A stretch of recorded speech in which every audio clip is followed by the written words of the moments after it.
क्या आप चाहते हैं दोस्तों कि आपकी परीक्षा में कौन कौन से प्रश्न हर साल रिपीट होते हैं और आप उन रिपीटेड क्वेश्चन को कैसे पहचान सकते हो? ऐसे सवाल जो हर साल बोर्ड में पूछे जाते हैं, उनमें कुछ खास बात है, उन प्रश्नों में कुछ यूनिक है। जो प्रश्न बार बार रिपीट होकर आपकी परीक्षा में दस्तक देते हैं, हम उन्हें पहचान नहीं पाते। वो प्रश्न हमारे आगे से 10 बार निकलता है, फिर भी हमें नहीं पता कि इस प्रश्न की इंपॉर्टेंस कितनी है। क्या आप इन सारी समस्याओं से जूझ रहे हैं? तो आ जाइए, फटाफट से मेरे साथ कनेक्ट हो जाइए, क्योंकि मैं आज आपको बताने वाला हूं हर चैप्टर में से विज्ञान विषय के अंदर। दोस्तों, मैं विज्ञान की बात कर रहा हूं, साइंस की बात कर रहा हूं, हिंदी और इंग्लिश मीडियम दोनों ही स्टूडेंट सुन सकते हैं, क्योंकि बाइलिंगुअल चलने वाला हूं, दोनों भाषाओं में बताने वाला हूं। तो जो भी साइंस के स्टूडेंट है वो हमारे साथ कनेक्ट हो सकते हैं और अपने दोस्तों को भी शेयर कर सकते हैं कि ऐसे सवाल जो हर साल बोर्ड में पूछे जाते हैं, जो बहुत ज्यादा इंपॉर्टेंट है, जो बार बार रिपीट होते हैं, बार बार 2013, 2014, 2022, 2023 मॉडल पेपर के अंदर या पूरक परीक्षा के अंदर जो सप्लीमेंट्री का पेपर होता है उसमें रिपीट हो रहे, बार बार रिपीट हो रहे। क्या ऐसे सवालों को आप नहीं जानना चाहते हैं? बिल्कुल, हम सभी जानना चाहते हैं। तो फटाफट से आ जाइए और संकल्प को पूरा कर लीजिए जो आपने और हमने लिया है ड्रीम 100 के। तो चलिए दोस्तों, शुरुआत करते हैं। और शुरुआत करने से पहले आपके अंदर जो है ज्वाला, उसको प्रज्वलित करना बहुत जरूरी है दोस्तों। तो आज पढ़ाई और समय की इज्जत कीजिए, आज पढ़ाई और समय की इज्जत कीजिए। भविष्य में यही पढ़ाई और यही समय आपको इज्जत दिलाएगा। याद रखें, हर दिन की छोटी मेहनत से ही आप परफेक्ट बनते हैं और यही छोटी मेहनत एक दिन बड़ी सफलता में बदल जाती है। तो आपके द्वारा किए गए छोटे छोटे प्रयास, मेरे द्वारा ये छोटे छोटे प्रयास, कभी संकल्प सीरीज, कभी ड्रीम 100 सीरीज, कभी इस तरह के रिपीटेड क्वेश्चंस की सीरीज, कभी एमसीक्यू की सीरीज, कभी वन शॉट सीरीज, ये छोटी छोटी मेहनत आपके जीवन में एक दिन रंग जरूर बिखेरेगी। तो आप सभी लोग तैयार हैं दोस्तों? पहला चैप्टर आपके सामने है, केमिकल रिएक्शन एंड इक्वेशन, रासायनिक अभिक्रिया एवं समीकरण। ये हमारा फर्स्ट चैप्टर है, केमिकल रिएक्शन एंड इक्वेशन, रासायनिक अभिक्रिया एवं समीकरण। इसके अंदर दोस्तों सबसे पहली चीज वो है दोस्तों कॉम्बिनेशन रिएक्शन, जो एग्जाम में बहुत इंपॉर्टेंट है, जिसको अपन क्या बोलते हैं? Combination reaction. हिंदी में इसे कहा जाता है दोस्तों संयोजन अभिक्रिया। उदाहरण के साथ पूछी जाती है, या इसी का दूसरा रूप कैल्शियम ऑक्साइड प्लस जल की रिएक्शन। तो संयोजन अभिक्रिया बहुत इंपॉर्टेंट सवाल जो रिपीटेड क्वेश्चन है। दूसरा डीकंपोजिशन रिएक्शन, डीकंपोजिशन रिएक्शन। साथियों, डीकंपोजिशन रिएक्शन ये क्या होती है? वियोजन अभिक्रिया। बहुत ज्यादा इंपॉर्टेंट सवाल दोस्तों, बहुत ज्यादा इंपॉर्टेंट सवाल, बिल्कुल करेक्ट कहा, रिपीटेड क्वेश्चन है बार बार। डीकंपोजिशन रिएक्शन, वियोजन अभिक्रिया। तीसरा दोस्तों डिस्प्लेसमेंट रिएक्शन, हमने कहा डिस्प्लेसमेंट रिएक्शन, इसको बोला जाता है विस्थापन अभिक्रिया। हर साल बार बार कुल मिला के दोस्तों रासायनिक अभिक्रियाओं में से कोई ना कोई सवाल तो पूछा जाएगा ही जाएगा। उसी प्रकार अगर बात करूं डबल डिस्प्लेसमेंट पे, डबल डिस्प्लेसमेंट। अब डबल डिस्प्लेसमेंट क्या होता है? इसे डबल डिस्प्लेसमेंट रिएक्शन की बात करूं तो उसे कहते हैं द्विविस्थापन अभिक्रिया। और एक और सवाल जो बार बार दस्तक देता है इन चार टॉपिक के अलावा, और वो है दोस्तों रेडॉक्स अभिक्रिया। वो है दोस्तों रेडॉक्स अभिक्रिया, रेडॉक्स रिएक्शन। नोट कर लीजिए, ये दोस्तों वो टॉपिक है, वो फर्स्ट चैप्टर की कहानी है, ठीक है। इनमें से अक्सर रिएक्शन से पूछा जाता है, और या फिर आपसे पूछा जाएगा बैलेंसिंग क्वेश्चन की बात की जाएगी। हम किसकी बात करेंगे? बैलेंसिंग क्वेश्चन की। केमिकल रिएक्शन एंड इक्वेशन, ये पहला चैप्टर आपकी स्क्रीन पर लेकर आ गया। उसी प्रकार दोस्तों एसिड बेस एंड सॉल्ट, अम्ल क्षार और लवण, दूसरा चैप्टर है। इसमें क्या क्या सवाल हो सकते हैं? पहला सवाल दोस्तों एसिड और बेस में डिफरेंस हो गया, इजीली सवाल हो सकता है, 100% दोनों में डिफरेंस को लेकर हो गया। एसिड और बेस, अम्ल व क्षार में अंतर, ठीक है, छोटा सवाल है पर दोनों में डिफरेंसेस को लेकर कोई ना कोई सवाल आपके सामने बन सकता है। उसी प्रकार सेकंड क्वेश्चन की बात करें तो वो है दोस्तों इंडिकेटर्स, सूचकों के नाम पर जरूर क्वेश्चंस बनते हैं, चाहे प्राकृतिक सूचक हो, नेचुरल इंडिकेटर हो, चाहे आर्टिफिशियल इंडिकेटर हो जिसको कृत्रिम सूचक कहते हैं। एक होता है दोस्तों यहां पर केमिकल रिएक्शन पूछी जा सकती है, केमिकल रिएक्शन जिसको अपन बोलते हैं रासायनिक अभिक्रिया, जैसे धातु की अम्ल के साथ अभिक्रिया या धातु कार्बोनेट की अम्ल के साथ अभिक्रिया। भाई दो ही रिएक्शन है, पहली है धातु की अम्ल के साथ लवण और H2, दूसरा धातु जो है धातु कार्बोनेट वो अम्ल के साथ क्रिया करेगा तो लवण CO2 और H2। उसके अलावा दोस्तों यहां पर जो बहुत इंपॉर्टेंट टॉपिक जो मैं मानता हूं वो है पीएच स्केल। ये बहुत ज्यादा इंपॉर्टेंट है, मिल्क ऑफ मैग्नीशिया, दंत सरण, अम्लीय वर्षा टॉपिक बनता है, 100% आता है। और उसके अलावा दोस्तों कुछ सामान्य यौगिक नॉर्मल जो कंपाउंड्स होते हैं, कंपाउंड्स के नाम हो गए, कौन कौन से कंपाउंड्स पूछे जा सकते हैं, जैसे उदाहरण के लिए ब्लीचिंग पाउडर हो गया, उदाहरण के लिए बेकिंग सोडा हो गया, ये सारे इसके उदाहरण हैं। जैसे ब्लीचिंग पाउडर हो गया, जैसे बेकिंग सोडा हो गया NaHCO3, इनका क्या यूजेस है, Na2CO3, 0.10H2O, वॉशिंग सोडा हो गया, धावन सोडा हो गया। ऐसे बहुत सारे सवाल हैं, इनके उपयोग, इनके यौगिक, इनमें से सवाल हो सकते हैं। कुछ अम्लों के नाम हो सकते हैं, जैसे दही में कौन सा पाया जाता है, सिरके में कौन सा होता है, तो ये एक सवाल पक्का है। इस तरह से दूसरे चैप्टर की कहानी है, ऑलमोस्ट रिपीटेड क्वेश्चन। अगर मैं थर्ड चैप्टर की बात करूं, मेटल्स और नॉन मेटल्स, तो दोस्तों पहला सवाल है डिफरेंस बताना है, डिफरेंस बताना है मेटल और नॉन मेटल में। मेटल और नॉन मेटल में क्या बताना है, डिफरेंस, धातु व अधातु में अंतर बताना है। बिल्कुल ठीक बात है, पहला सवाल सिंपल सा कॉन्सेप्ट, बहुत इजी है। दूसरा दोस्तों बहुत ज्यादा इंपॉर्टेंट है, वो है थर्मिट रिएक्शन। बहुत ज्यादा इंपॉर्टेंट क्या है, थर्मिट रिएक्शन, जिसको अपन बोलते हैं थर्मिट अभिक्रिया। ये बहुत जबरदस्त सवाल है, बहुत ज्यादा इंपॉर्टेंट है। एक सवाल और है, वो है एम्पोथेरिक ऑक्साइड, एम्पोथेरिक ऑक्साइड्स, जिसको अपन बोलते हैं उभयधर्मी ऑक्साइड, उभयधर्मी ऑक्साइड। बिल्कुल सही बात है, बहुत बढ़िया। उसके अलावा और क्या हो सकता है, रोस्टिंग और कैल्सिनेशन, रोस्टिंग एंड कैल्सिनेशन मतलब भर्जन और निस्तापन।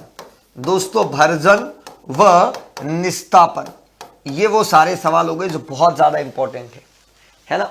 और पांचवा जो है दोस्तों रिफाइनिंग का डायग्राम, रिफाइनिंग धातुओं का शुद्धिकरण, रिफाइनिंग की बात करें, रिफाइनिंग का मतलब होता है शुद्धिकरण, जिसमें आपका सवाल आ जाता है तांबे का विद्युत अपघटनीय विधि वाला, तांबे की विद्युत अपघटनीय अभी वाला, जिसमें रिफाइनिंग करते हैं, धातुओं का शुद्धिकरण होता है। और इसके साथ एक क्वेश्चन और बन जाता है, वो है मिनरल और ओर। मिनरल हो गया, ओर हो गया, गैंग हो गया, गैंग्यू, एनोड मड हो गया, एनोड मड मतलब क्या क्या सवाल हो गए, खनिज, अयस्क, गैंग, एनोड पंख, ये सारे सवाल जो है वो यहां से निकल कर आ गए। कौन सा चैप्टर चल रहा है दोस्तों, थर्ड चैप्टर। ये केमिस्ट्री के रिपीटेड क्वेश्चन है जो आप देख सकते हो, हर चैप्टर के चार पांच सवाल मैं आपको चैप्टर वाइज नोटेड करवा रहा हूं, जो बार बार आते हैं। ऐसे ही दोस्तों कार्बन एंड इट्स कंपाउंड, इसमें एक तो IUPAC नाम पूछा जाता है। IUPAC नाम, जो नाम होते हैं ना IUPAC में, जैसे मेथेन, एथेन, प्रोपेन, हेक्साइन वगैरह, इस तरह के एथेनॉल, प्रोपेनॉल, ब्यूटेनॉल, इस तरह के नामकरण। एक होता है डॉट स्ट्रक्चर। दोस्तों डॉट स्ट्रक्चर एग्जाम में जरूर पूछा जाता है, डॉट स्ट्रक्चर, जिसको अपन कहते हैं बिंदु संरचना। इस चैप्टर में से सबसे ज्यादा अगर कोई रिपीट होता है तो वो होता है डॉट स्ट्रक्चर। उसके अलावा अगर बात करें अपन, वो है सोप और डिटर्जेंट। सोप और डिटर्जेंट मतलब क्या हो गया, साबुन और अपमार्जक। और इसके साथ ही एक डायग्राम अटैच कर लेता हूं मिसेल का। मिसेल, बिल्कुल ठीक, बहुत इंपॉर्टेंट है। और अगर बात करूं, अगर मैं यहां पर एक रिएक्शन है एस्ट्रिफिकेशन, एस्ट्रिफिकेशन जिसको अपन कहते हैं एस्टरीकरण, और एक होता है दोस्तों साबुनीकरण, ठीक है। एक बेंजीन करके फॉर्मूला जरूर पूछा जाता है, बेंजीन का एग्जाम में पूछा जाता है। ये कुछ कॉमन क्वेश्चंस है जो मैंने आपको बताए हैं। IUPAC नाम हो गए, डॉट स्ट्रक्चर हो गए, सोप डिटर्जेंट हो गया, मिसेल का डायग्राम हो गया, एस्ट्रिफिकेशन, सोपनिफिकेशन और बेंजीन का स्ट्रक्चर। ये है दोस्तों पूरी केमिस्ट्री की कहानी। मैंने आपको 4 चैप्टर बताए। ये सारे सवाल बार बार हर साल आते हैं, आप नोट कर लीजिएगा। लाइफ प्रोसेस में दोस्तों सबसे पहला सवाल वो क्या है, human digestive system, human digestive system जिसको अपन कहते हैं मानव पाचन तंत्र, क्योंकि इस चैप्टर में से तो बड़ा सवाल ही आएगा, ये पक्का है, मानव पाचन तंत्र।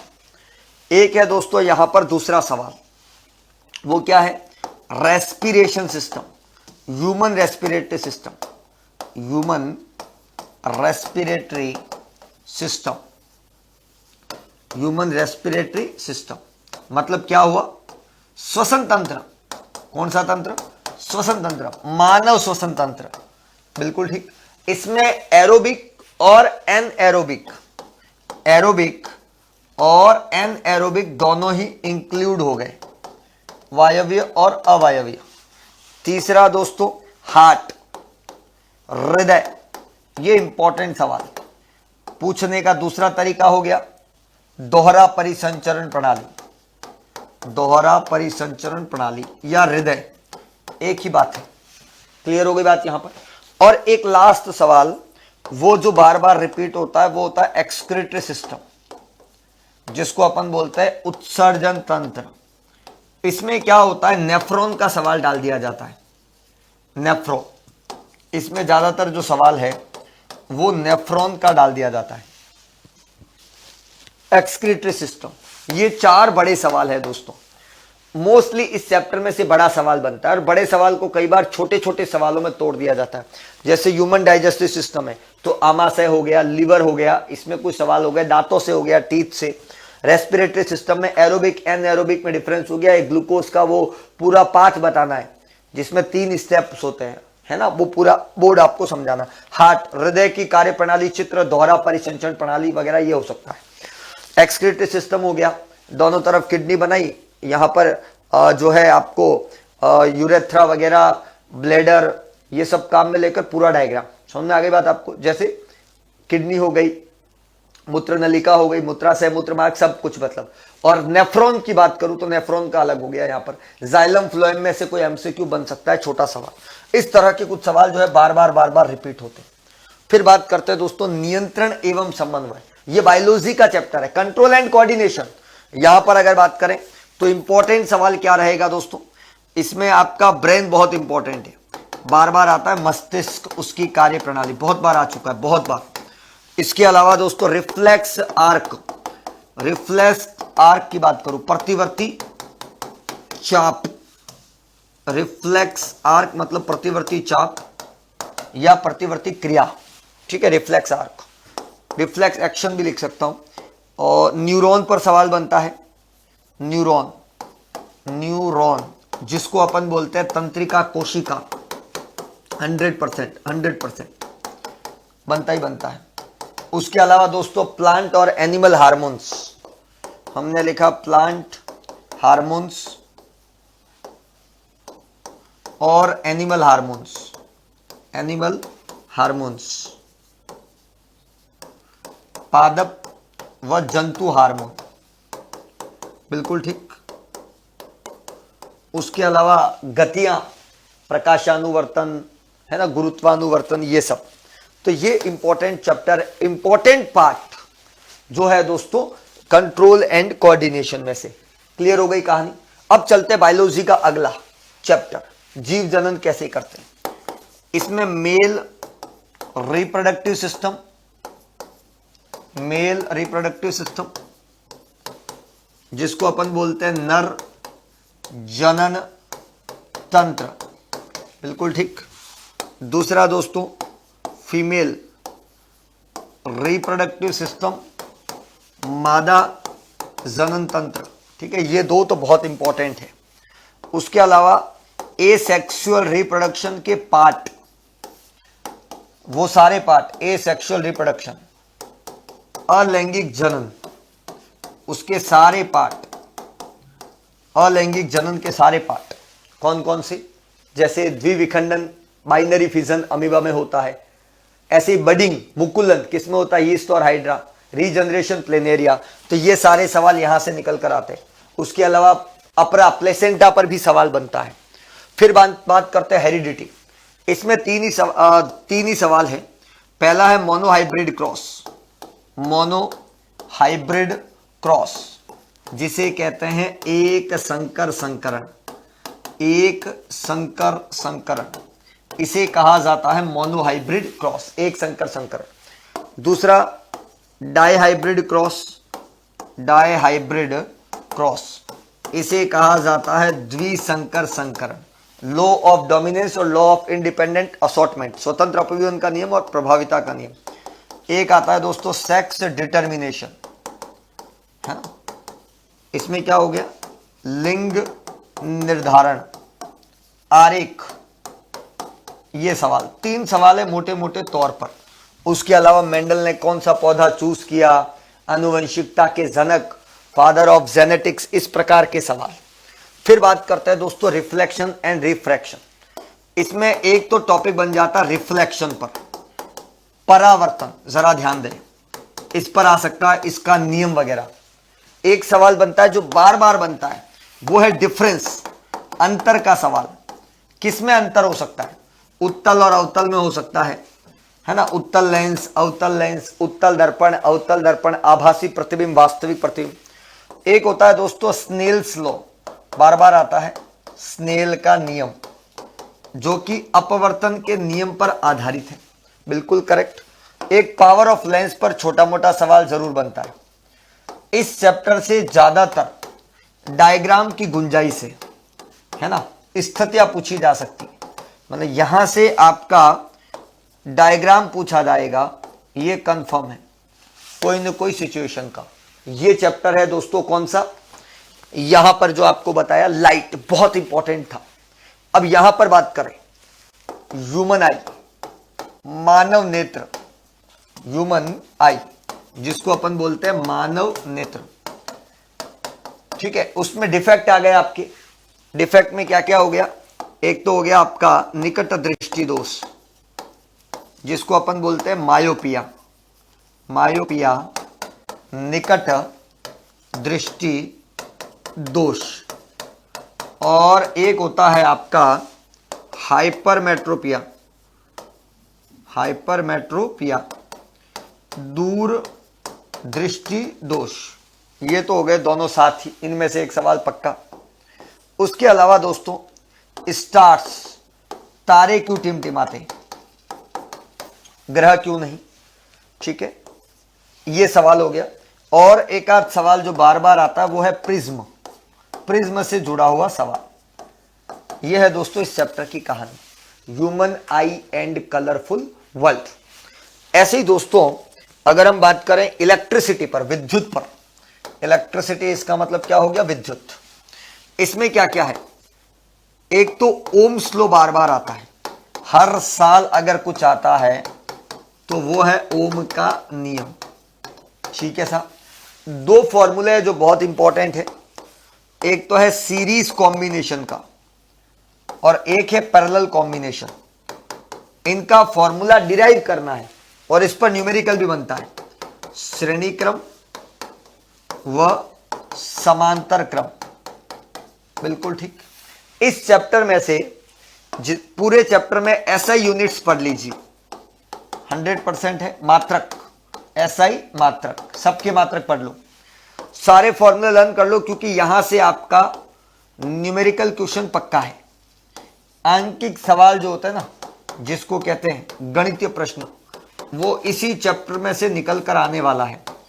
और वो फॉर्मूला बेस्ड क्वेश्चन होगा। मोस्ट इंपॉर्टेंट न्यूमेरिकल क्वेश्चन कहां से आएगा? इलेक्ट्रिसिटी से आएगा, ये ऑलमोस्ट कंफर्म है। एमसीक्यू में एक ऐसा यूनिट पूछा जाएगा, सीरीज और पैरेलल में डेरिवेशन पूछा जाएगा, ओम्स लॉ पूछा जाएगा, जूल हीटिंग लॉ पूछा जाएगा। कॉमन क्वेश्चन है, बार बार रिपीट हो रहे हैं ये सारे क्वेश्चन। वो क्वेश्चन बता रहा हूं जो रिपीटेड क्वेश्चन है। दोस्तों, धारा के चुंबकीय प्रभाव, इसमें आपका सोलेनोइड बहुत इंपॉर्टेंट है, परिनलिका उसका डायग्राम भी बहुत इंपॉर्टेंट है, परिनलिका जिसको अपन बोलते हैं सोलेनोइड, बहुत इंपॉर्टेंट, बहुत important. Right hand thumb rule, right hand thumb rule, दक्षिण हस्त अंगुष्ठ नियम। राइट हैंड थंब रूल क्या हो गया? दक्षिण हस्त अंगुष्ठ नियम, बहुत इंपॉर्टेंट, बहुत इंपॉर्टेंट। उसके अलावा दोस्तों Fleming left hand rule, left hand rule मतलब क्या हो गया? फ्लेमिंग का वाम हस्त नियम, फ्लेमिंग का वाम हस्त नियम। नियम तो पूछेगा, एक नियम पक्का पूछेगा, सोलेनोइड का डायग्राम पक्का पूछेगा। एक आता है मैग्नेटिक फील्ड, मैग्नेटिक फील्ड चुंबकीय बल रेखाओं के गुण, चुंबकीय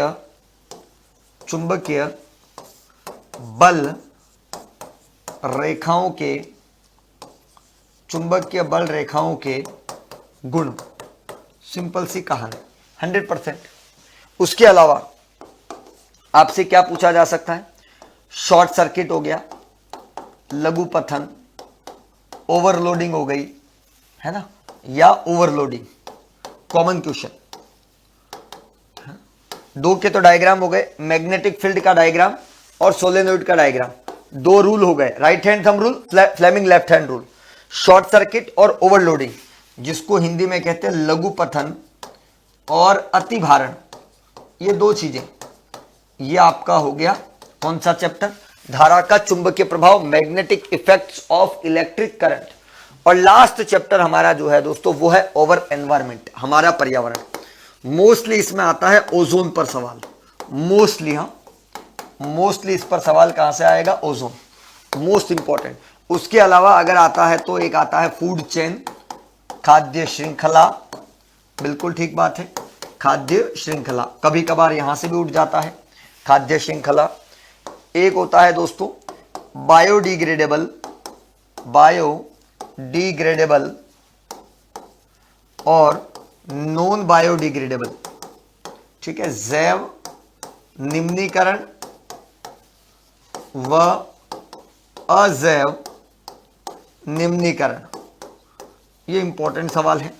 उसके अलावा फूड वेब, फूड वेब, खाद्य जाल, खाद्य जाल, बायोमैग्निफिकेशन। पर मोस्ट इंपॉर्टेंट कौन है? बायो मैग्निफिकेशन, जिसको अपन ने कहा जैव आवर्धन, जैव आवर्धन। मोस्ट इंपॉर्टेंट ओजोन, पेपर में ओजोन नहीं मतलब कुछ भी नहीं, या फिर फूड चेन, ठीक है, क्लियर हो गई कहानी। या बायोडिग्रेडेबल और नॉन बायोडिग्रेडेबल किसे कहते हैं, डेफिनेशन या उनसे होने वाले लॉस।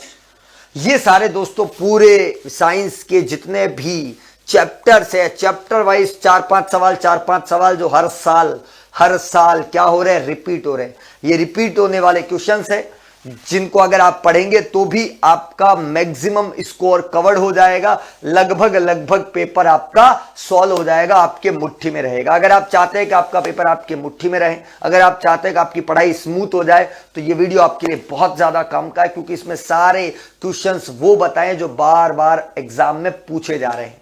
बहुत बहुत धन्यवाद आप सभी का।